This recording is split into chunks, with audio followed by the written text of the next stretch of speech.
Ladies and gentlemen, please welcome Vageliss, guitarist of Full House, Brew Crew, and Wolfheart. Exactly. So, Vageliss, welcome to Gym Rock Crew. Really nice to be here. Thanks for the invitation. Top 3 bands on your gym playlist. Pale-faced Streets, Fit for a King, Black Label Society. Oh, that one's on mine as well. Yeah. Love that.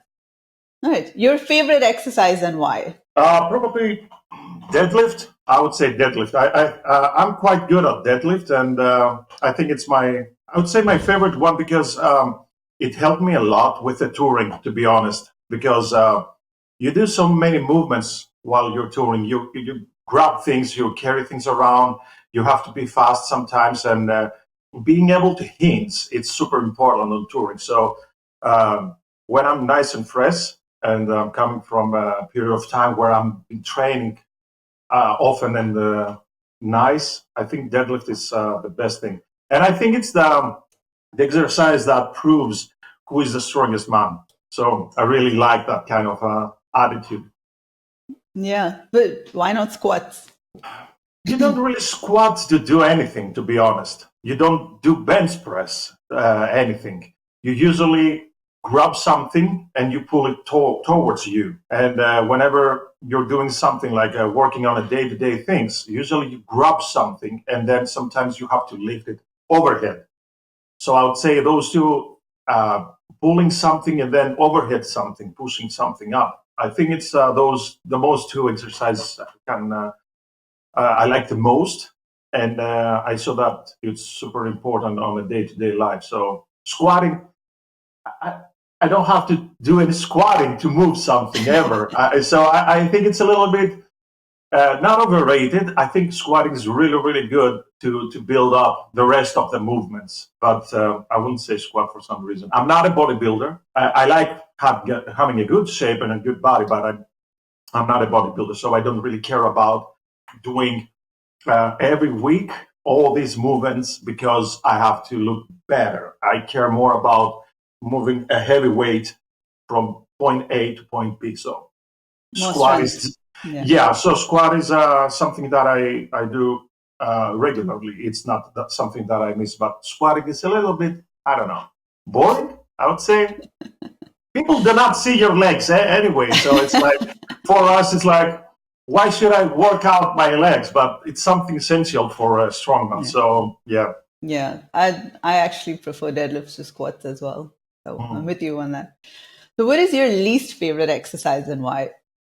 I would say squats. I would say squats. Yeah, I think most important thing is that because I was competing in strongman, and there is no squats on the strongman. Pretty much, I think it happened only once or twice in the World's Strongest States to have squat. So I grew up watching all these lifts and all these strongmen, and none of them was doing squats there was no squat event.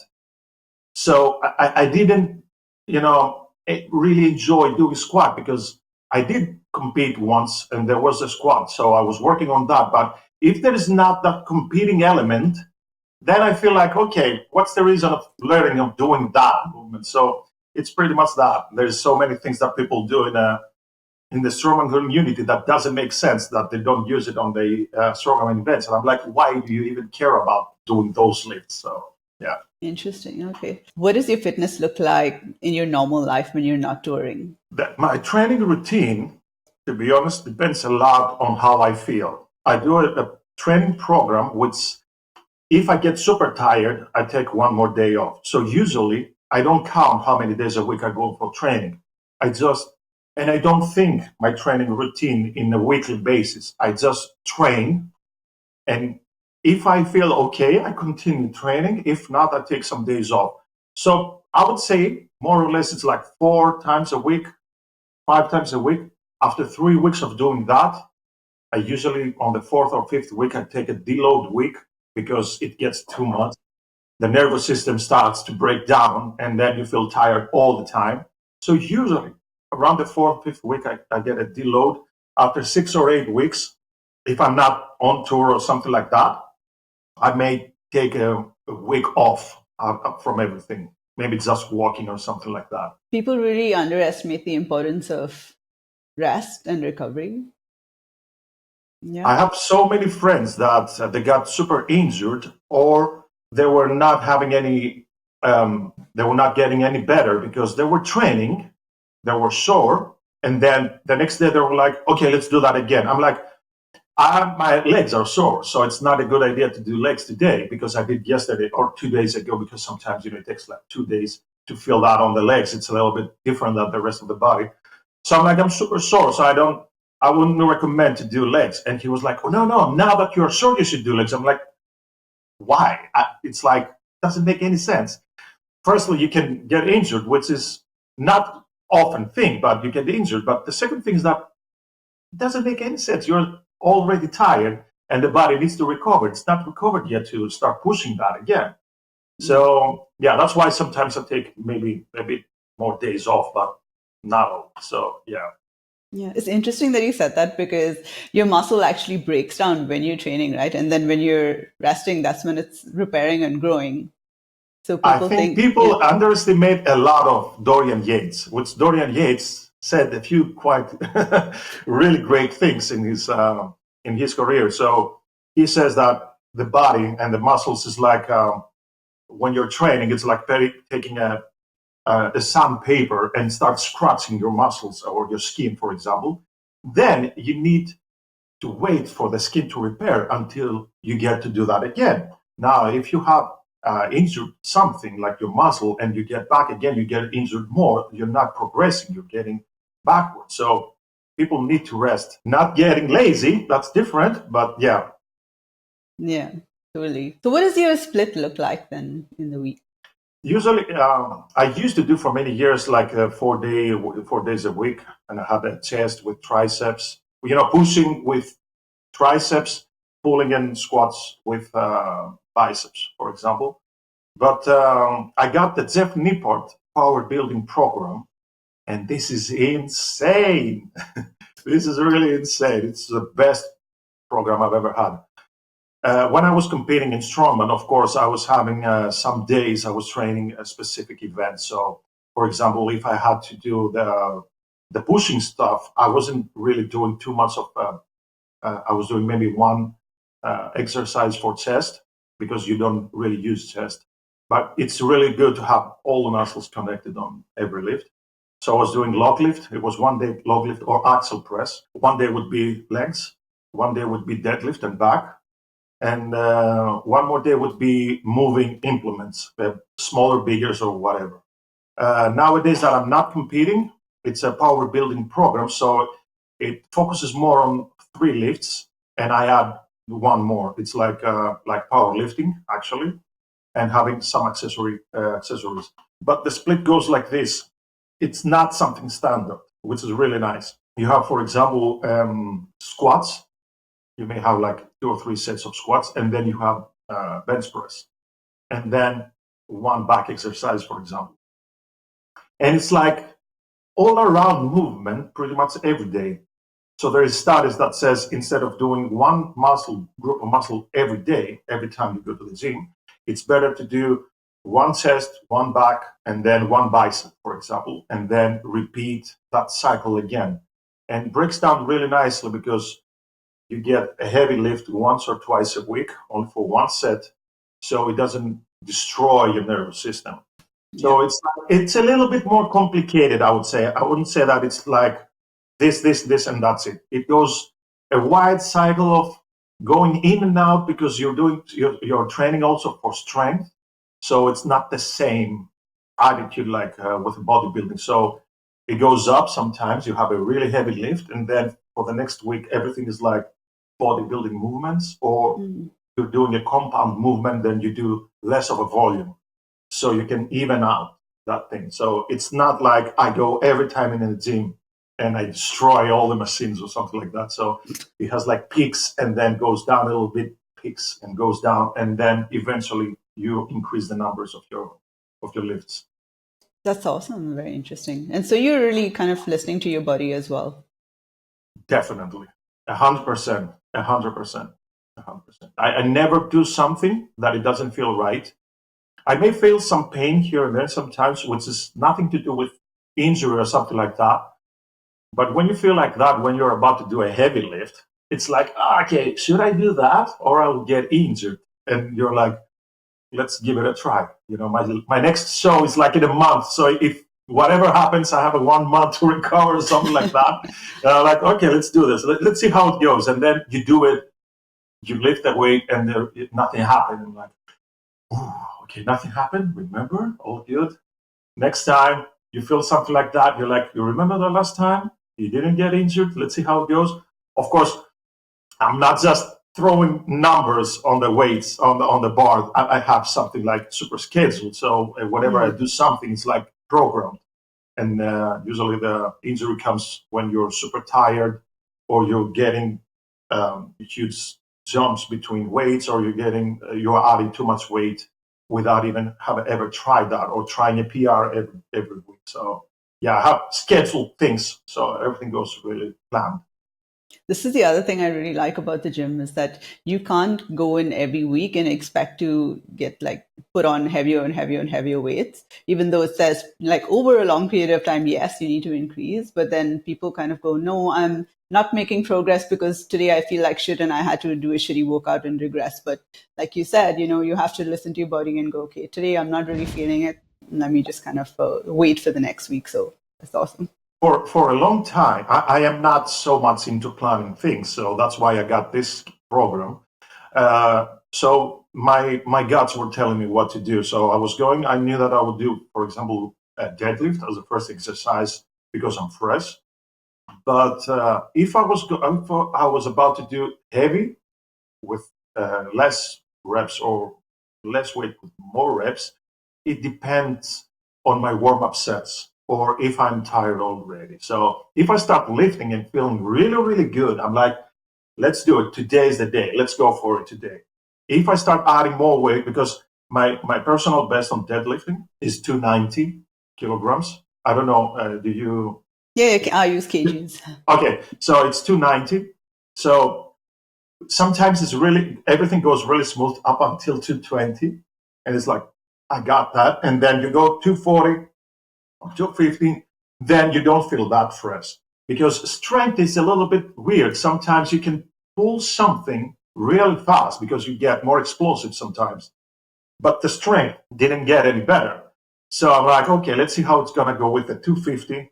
Then I'll go 270, and then I'll do maybe some reps on 270 and see how it goes from it, because I don't care about pulling PRs every time.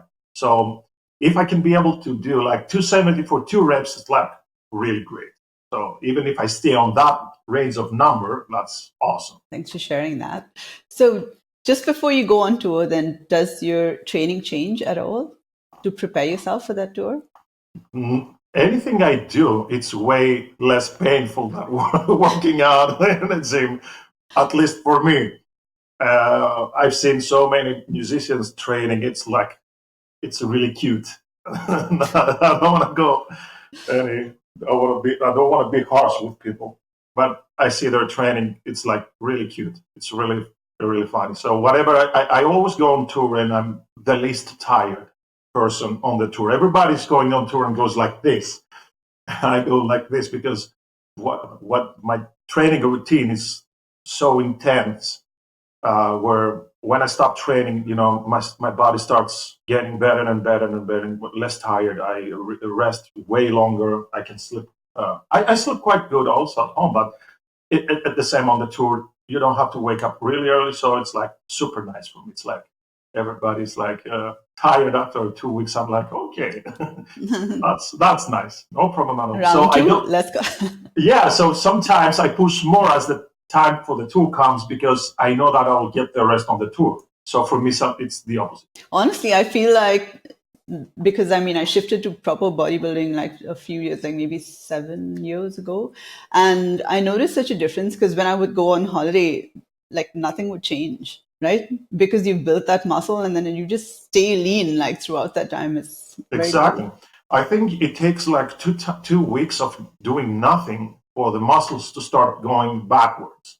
So if you have been lifting for many years and you have already built a good physique, it's really hard to destroy that. We saw, what was the name of that bodybuilder that he took like 70 years off, something like that? A really top bodybuilder of the Ronnie Coleman era, where he just came back in 6 months. He was like top shape because the body remembers. So even if you take like 2 weeks off of doing nothing, you come back, come on, the body remembers. It's you're not losing anything. Sometimes it's good because you're just taking some time off from. Everybody likes going to the gym like us. We need some time to take a little bit off from the gym. It feels like, okay, maybe I shouldn't go. And then you get back from vacation, you feel more refreshed and more Yeah. urge to go back to the gym. Probably get some newbie gains again. Yeah. Alright, so apart from lifting, then what other physical activities do you enjoy doing? I like all kinds of sports, to be honest, but that is the reason I had a thought in my life that when you go into I used to be a boxer and kickboxer for many years. I was third in Greece back when I was 20 years old. So I was doing a lot of sports since I was like a really young kid. I had I have a black belt in kickboxing, and I had a really destroyed knee, so I had to have surgery back in 2003. So I stopped doing kickboxing, switched to boxing. Then I start competing in boxing. I like competing, so that's something more about myself. And because I like competing, I like winning. And I don't like doing too many things that I'm not really good at if I'm about to compete. So, for example, when I switched to strongman, everybody in the strongman community or in the strength community in general, we like to do other strength sports at the same time. We want to be ripped, strong, being able to fight, arm wrestle, everything. So I was like, I love all that, but I will not be able to do all that. So I have to focus only on one thing. I like doing other stuff, but I'm not because I don't have to be honest. I don't have the time to do everything. So Yeah. I have built a really good foundation on my strength. So I'm like, okay, I'll continue doing that thing. I'm having a good time. I like being alone. My earbuds, music. I just do that. So I don't do any other sports at the moment. Yeah. Boxing is like a lot of endurance, right? As well. Yeah, it was really hard, and it was a little bit weird with me because usually you have two types of body muscle fibers. You have the fast and the slow. So For example, I had a friend that he never worked out, and he started training to run a marathon. So in a year, he made it. But for me, I'm a fast tissue guy. So it's impossible, not impossible, but it's super difficult for me to do that. So for me, it's like Mike Tyson. I'm super explosive. I'm strong as a muscle tissue, but I don't have endurance, no matter what I do. So the more people, most of the times, people have more endurance. I'm the opposite. That's why I was able to be better as a strength athlete because you don't have to do too many things for too long. So if I have to do a lift and it's like 8 or 10 reps, it's okay. But whatever I do up to this point, for me, it's like a downfall. And for example, for me, CrossFit is the worst thing I could do. The worst thing. Of course, I don't really like CrossFit, but the thing is that I also I cannot do it because for me, I'm probably going to die trying even one workout because I tried that a few years back. It's like super difficult, super difficult.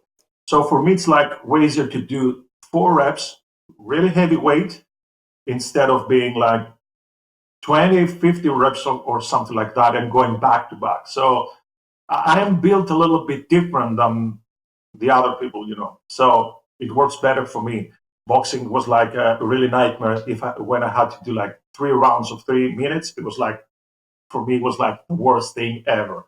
I should hold myself back because I was getting super tired because I was going for the knockout. If I don't get it and I miss that, then the energy drops like real fast. So if you do that like 10 times in a round, you're destroyed. So I was sometimes trying to figure out the opponent. I was like, okay, if I push more, then I'll get the TKO or knockout or whatever, or at least I'll be able to have so many TKOs, so many knockdowns that I will get the TKO at the end. And I remember I had a match many years back, and I was like, I need to stop the fight because I was getting super tired. I wouldn't be able to Yeah. take it. And if I was going to the judges' score, probably may lose the fight. I was like, okay, let's push now. And then I had like the rules back then was like if you have like three knockdowns in a round or four knockdowns in the whole match, then the game was over. So I had like two in each round. So second round I finished the match. Cool. So now you're in a place where you really enjoy what you're doing. Yes, a lot, a lot. Yeah, I really enjoy that. I'm not too heavy. I am not too light. So I don't feel like there's always this conversation of people saying he did that lift with that amount of kilos on the bar, but his body weight is like this. I don't care about telling me what the body weight is. How much did you lift? That's the thing I care the most. If you tell me that you did a 300 deadlift, I don't care. You may be like 120 kilograms. Doing 300 kilograms on the deadlift is amazing.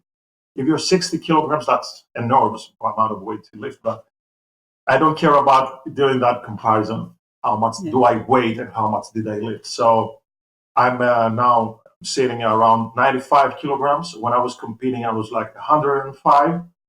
So I tried now to balance my body weight and my health with being strong. So I lose some weight on this tour. That was funny. From all the time of the period of my life, I tried to lose the weight on tour. That was probably the worst idea, but I tested my will, and I'm super happy that I made it. I lost like 6 kilograms on that tour, and trying to keep up the protein and train even a little bit, walking every day. So yeah, it went really nice. Do you have like a step goal? Do you walk every day? The last month I never walked in my life, so I decided Okay. that if I have to lose weight, I need to push doing something because on tour you're not doing anything else besides the show time. So I'm like, I need to do something more instead of sitting on the bus all day. I'm like, okay, let's Yeah. start walking on it every day. So half an hour to an hour, and if I could get like a gym park where I can do some pull-ups there and some dips or something like that, then I would add that on top. So I'll be able to push my metabolism a little bit and go minus with the calories. So I'll be able to get to the point where my body starts switching the attitude, because being 103 kilograms, it wasn't that much of a weight, but I was eating like crazy. I was Mm. eating like really, really nasty stuff. Yeah, big amounts of food all the time, everything. I didn't care. So the body was start craving for food for the first week. I was like, 2 hours after I ate my first meal, I was like, wanted to eat more. And I'm like, okay, that's really tough. So for the first week, it was like really hard for my body to start realizing that now we are changing. We're not doing the same anymore. But after the first week, it start getting a little bit easier. You are quite you're a technical guitar player. How does lifting affect your playing or your practice, or does it? Um, it haven't it hasn't changed anything. I think I nothing changed. I don't really train grip. When I was competing, I should work on my grip a little bit. But to be honest, I don't know if there's any effect when you're competing in my level, which is not the top level.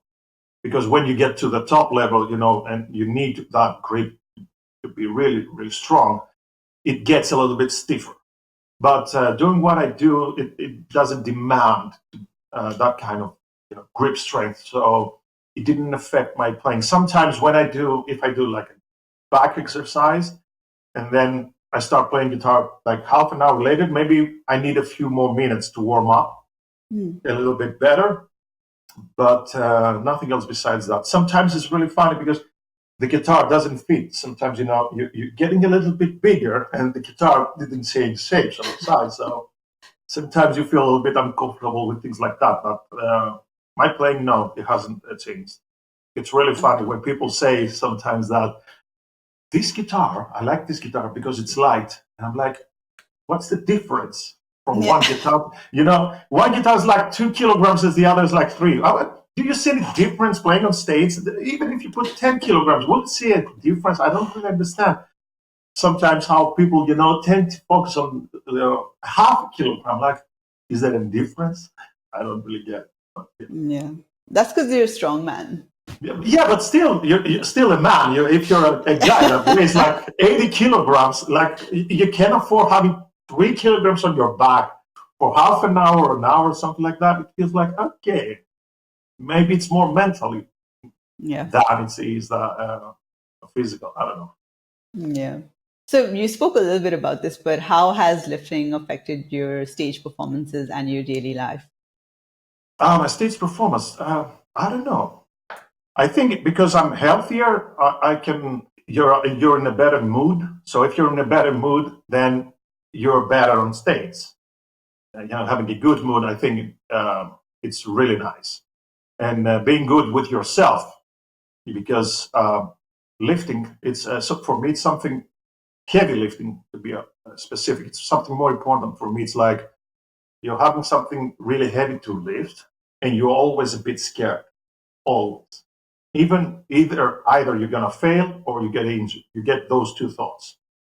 So when you get past those two fears, then you feel that you are a winner, and that's really good. And then if you do that in a period of time or a month, you do something like really quite 2 or 3 good lifts in a month, then you start feeling a lot better um, more often. So you feel better for yourself, then you feel less scared about things that might go wrong on the stage. And I'm always trying to be the guy that we're going to fix any problem we are going to face. It doesn't really matter because if you focus on something, you're going to make it. So I don't really worry about technical stuff. If something goes wrong, we will figure it out. So I'm focused only on the show. So for me, being able to be as fit as I am and play 1 hour and 10 minutes every night and headbanging, screaming, singing, and doing all the stuff for an hour or 75 minutes, it's really nice that I can do it every day. Every day, like a month in a row, it doesn't matter to me. It doesn't affect in a bad way my show. It's the opposite. If you see me playing the first time, the first show of the tour, and you see the last one, it's gonna be as this top quality. Both times it's gonna be the same as good. I played being sick, throwing up on stage. Okay, that was a little bit different because I got poisoned by food. But that was, maybe one or twice in my life I couldn't be myself. Or when we played, for example, in Mexico or in really high altitude cities where you cannot breathe properly. But besides that, I don't care. And being able to lift that amount of weight is really good sometimes because you get mentally prepared when you haven't slept, when you get pissed off because someone got late for the flight meeting, you have to go there on time, and there's so much pressure into it sometimes. But when you force yourself to be to go against the weight, which scares you, and then you get out of that as a winner, I think that builds a really nice attitude in both ways. One on stage and one's also off stage. So for me, it's super important because people pay ticket. I really hate people, musicians, when they're not good on stage, and the people are like, it doesn't really matter. No, it does matter. It's different having a bad day because something went wrong, and it's different being bad for the whole period of time because you're on drugs, because you get on stage drunk, because you don't feel like. I'm like, are you kidding me? There's 1,000 people waiting for you, and you don't feel like. For me, it doesn't work that way. I'm Yeah. not selfish. I try to serve the people that get to see us. I love that. You said this time you tried to drop some weight, you were walking and stuff. In general, like how do you stay fit when you're touring? Usually, I don't. Usually, I don't stay fit at all on tour, except this time. The only thing I do, I don't always do that. It depends a lot. If I get out from a heavy and intense program, or I am having a lot of touring, not being consistent with my training, and then I have the tour. So it depends. If I get tired, then I try to get more rest on tour. So I don't do pretty much anything. I do some push-ups, I do some squatting, free weight things. But if I'm back to back from tours, I'll try to at least once a week find a gym somewhere close to the venue and spend an hour or less, like 45 minutes, and do some weightlifting and then go from there. And the most important thing, of course, is nutrition. So Yeah. I try to take out all the bad carbs like chocolate, a lot of chips and stuff like that, where you get, or Cokes and Red Bulls with sugar stuff and all that. So I try to take that out and drink only when I feel like drinking, not having a beer here and there, because then you get a lot of stuff you don't want. So if I'm about to drink, I will drink a lot. So I have my day off, I'm drinking, I don't care. So it depends. If I get the tour tired, I try to get the rest in the tour so I can be able to perform better. And if the opposite, I try to work out so I can uplift myself. So it depends on, you know, before that tour. Okay, makes sense. Do you find that your body changes like after a tour? Do you lose weight or gain weight? Do you lose muscle? What's going on after a Um, long tour? I am lucky enough with my genes.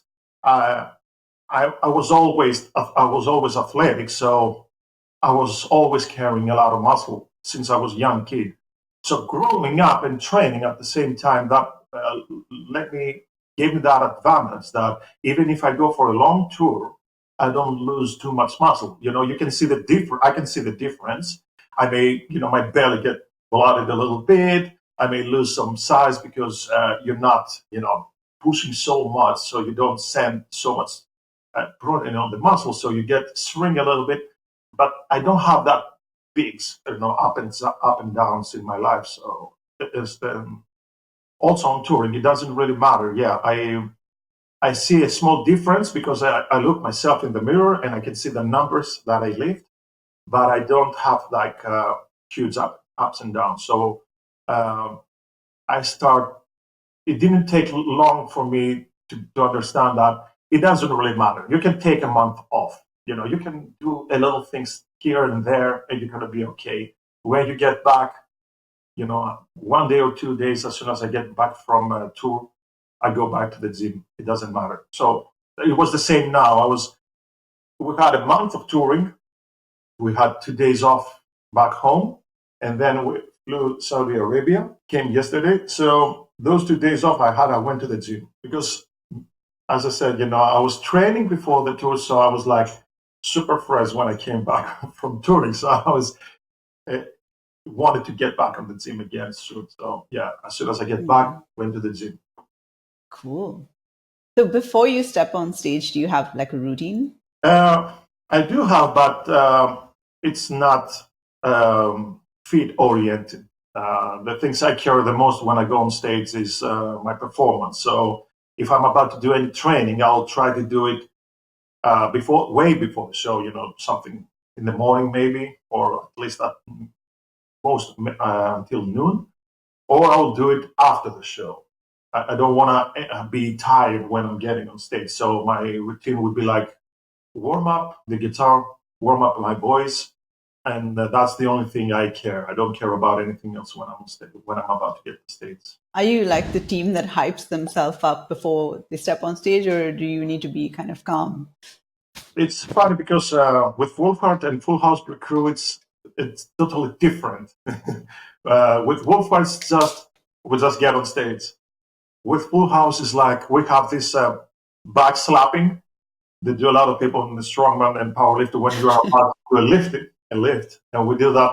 That's our ritual before we get on stage. We start slapping each other because it's so easy to forget what's the reason you're getting on stage. You may have a bad day, but now there's people that they may have the best day.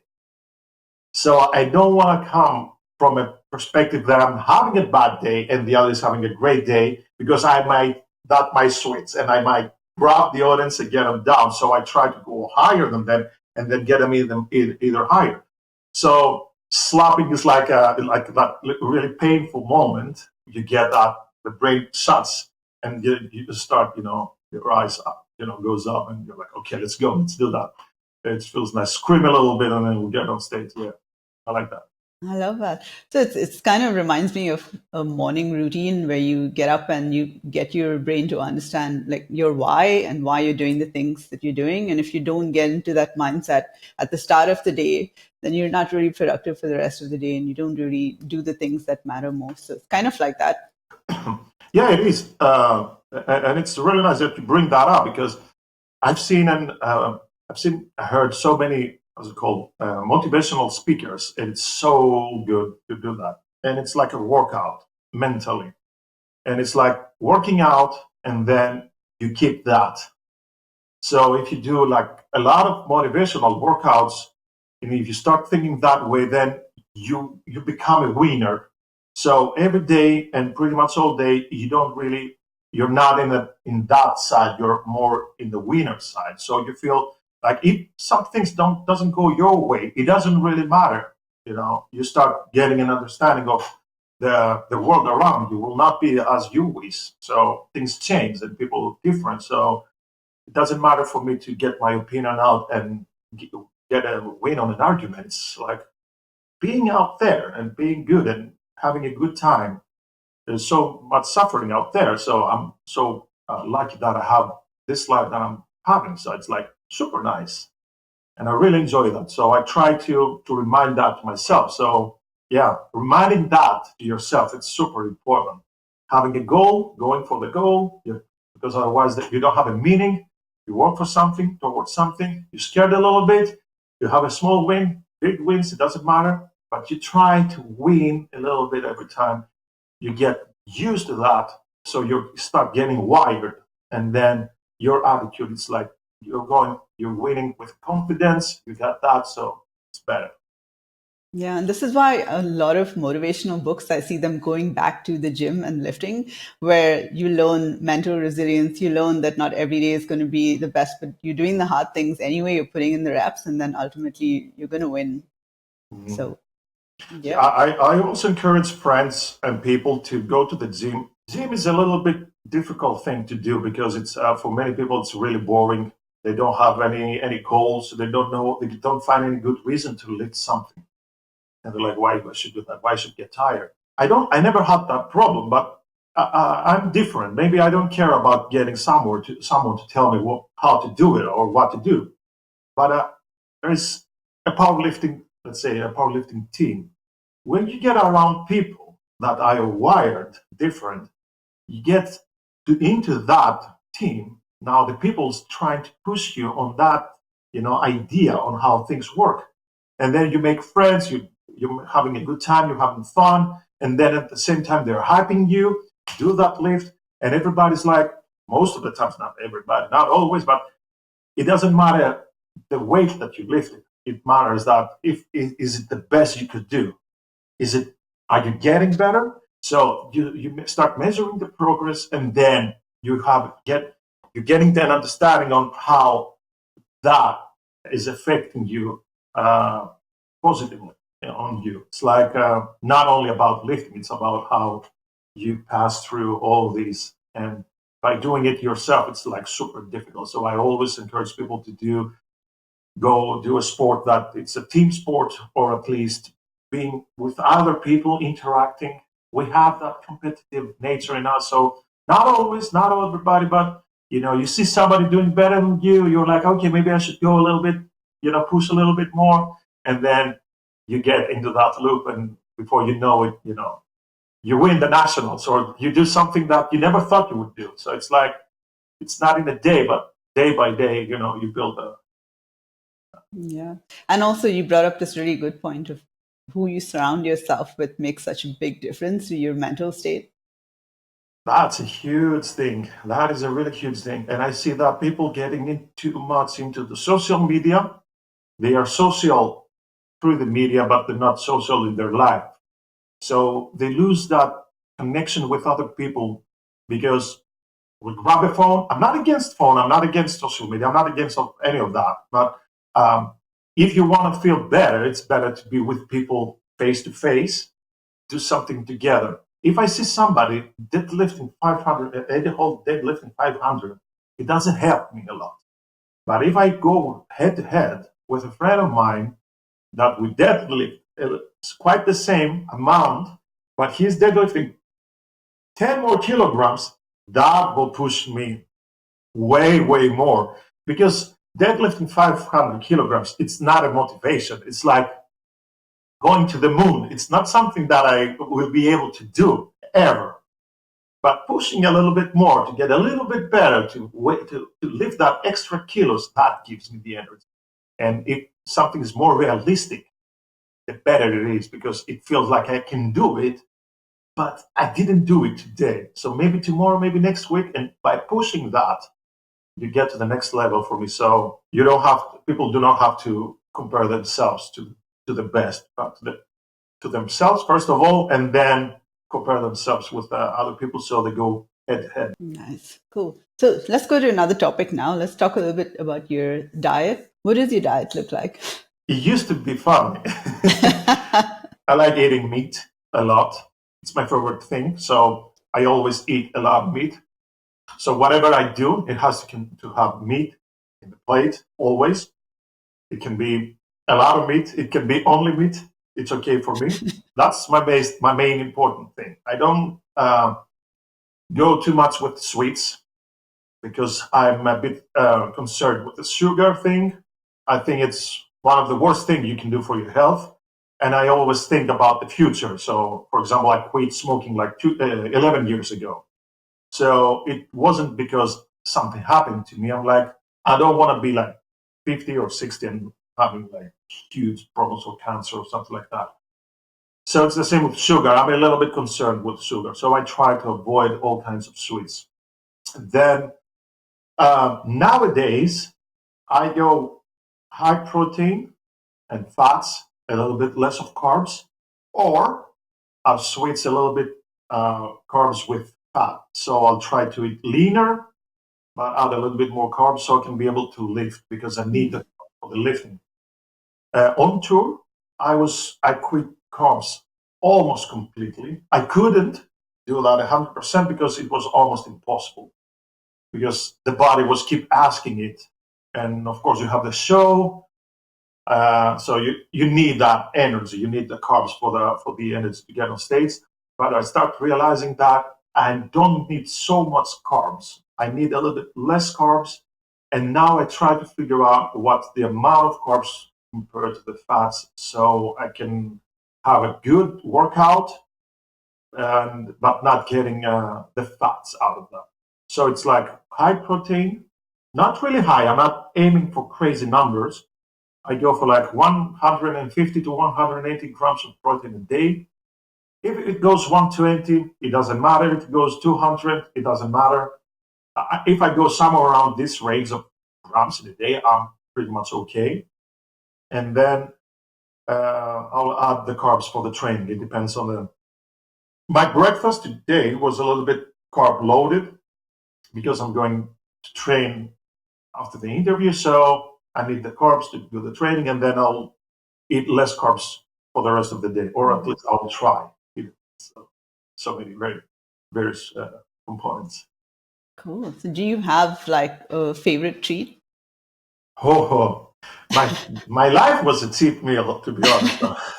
Yeah, we have here in Greece we have souvlaki, which is a beautiful thing.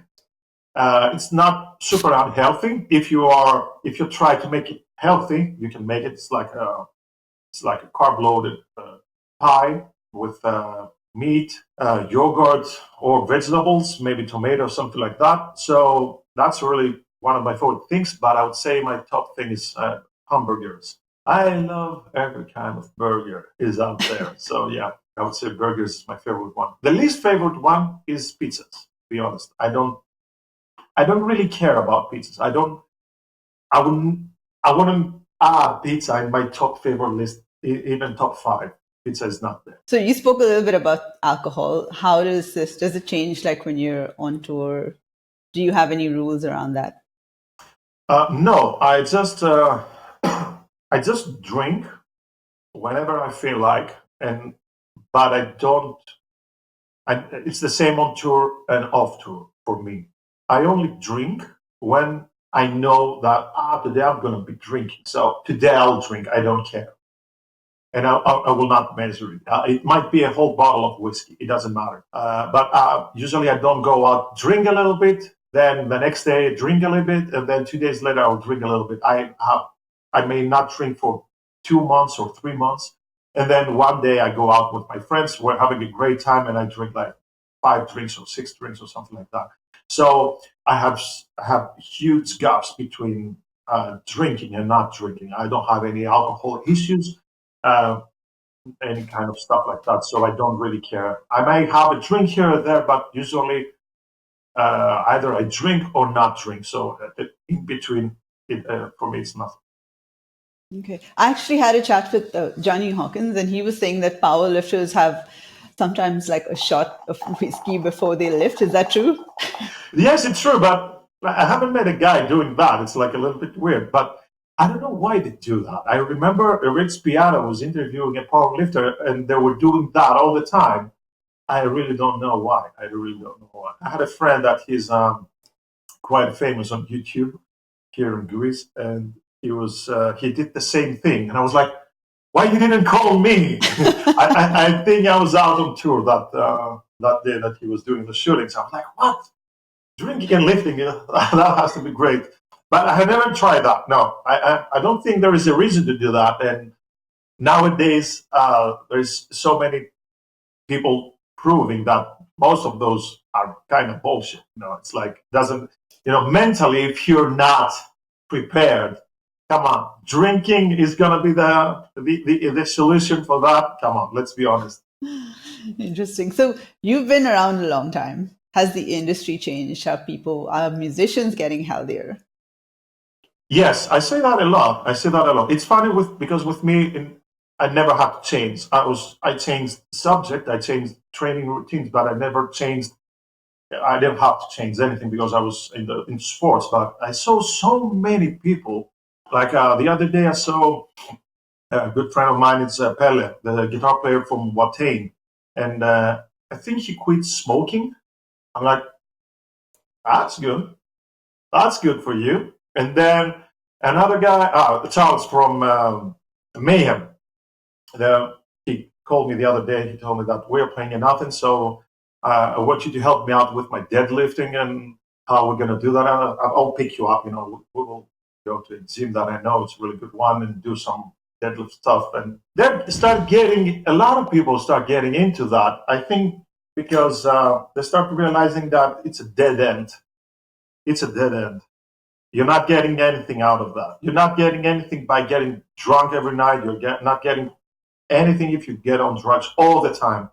Even if you're all into the sports, I really dislike many people in the industry because they are so obsessed by doing something and nothing else. And their life is only that. They're doing, for example, bodybuilding. So they're destroying themselves by doing a lot of steroids. And I'm like, what's the reason for that? Okay, you become first, and then what? And then you just, cut a few years of your life, and probably in 10 years from now, you're going to start having a really, really bad health issues because even though you stop them doing all the steroids, it doesn't go back. It doesn't go back. And the competition level is so high that there's a lot of people saying, okay, I'll do more. I will do more drugs. I will do more steroids. I'll do more of that. And then people die like one after the other. Yeah. Everybody goes down like flies. It's like, so it's the same thing for me. If you're about to do drugs or heavy drinking and doing steroids, what is the difference? It's a dead end at the end. Sooner or later, you don't know how this will affect your life. So I'm not trying to say that, okay, let's die healthy, but having a good life and doing it by choice is the most important thing. Even if you're about to face your fears, do it by choice. You don't have to be scared of everything all the time. Face things. I know people that they're so scared about facing the day-to-day life. They want to be on tour because they're nobody when they go back home. I don't want to be that guy, and I'm not that guy. So I'm really happy being on tour, being happy being off tour. So for me, it doesn't matter. But I think many people realize that because the music industry is changing, they see themselves getting a little bit old fashioned, getting a little bit more tired, not being able to do other people things they're doing other people. I don't know. But I've seen a lot of people getting into working out. But as I said, it's like a bit cute. Yeah. It's another story. It's another story, yeah. But it's good that they're getting healthier. Yeah. So if you could choose one person to work out with, dead or alive, who would it be and why? The only person that is quite famous like to do workout that would make sense because I wouldn't say Paul McCartney. Not that I like Paul McCartney, but I'm saying like it wouldn't make any sense to do with him. I think I would say Zach Wild is my favorite guitar player of all time. He's one of the few guys that he was working out pretty much all his life, but I would say Zach Wild. Yeah, Yeah, Zach's not training cute. yeah. Doesn't look like he's training. No, Yeah, no, that's no, true. no, no. That's true. I am dying to get him on an interview someday. Yeah, that would be fun. That would be fun. Yeah. I have a question actually. You're having coffee with a straw? Yes, when it's cold, we do that coffee with a straw. Yeah, when it's Because I also do that. So I was wondering why you do that. yeah, we do that. I don't know why we drink the cold coffee with a straw, and we do the hot coffee without it. Oh, So okay. I just got used to that. It's like our thing. We do that in Greece, so pretty much that's the reason. Okay, so I drink my hot coffee with a straw because I don't want to fuck up my teeth. Ah, okay. Never thought of that. I don't think I have ever tried drinking hot Yeah, beverages. it's weird. It's weird. Yeah. Yeah. Anyway, so, well, thank you so much. This was super cool, very informational. I really loved it. So, Gym Rockers, please give Vageliss a follow. I'm going to put your Instagram handle there. Check out his bands. It's Full House Brew Crew, correct? And Wolfheart. When are you Exactly. guys going on tour next? Then we haven't announced it yet. So for Wolfheart, it's going to be next year. This weekend, we're playing in On the Rocks in Helsinki. And at the end of January with Full House, we're playing in Athens and Thessaloniki with Night Raids. Awesome. All right, guys, go catch him live if you can. Thank you again. You're very welcome. Thank you.